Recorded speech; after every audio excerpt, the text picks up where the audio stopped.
Bus Damri jurusan Pontianak Putus Sibau mengalami kecelakaan di Jalan Lintas Selatan Kecamatan Kalis pada Senin 5 Juli 2021.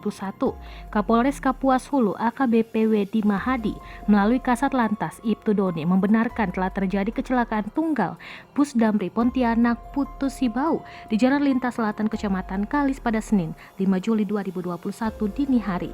Informasi sementara yang didapatkan, saat ini kecelakaan tunggal tersebut tidak ada memakan korban baik luka-luka maupun meninggal dunia. Alhamdulillah semuanya selamat, ujarnya kepada Tribun. Terkait penyebab kecelakaan tunggal tersebut, hingga saat ini pihak kepolisian masih mengumpulkan data termasuk penyebab kecelakaan tersebut dan lainnya.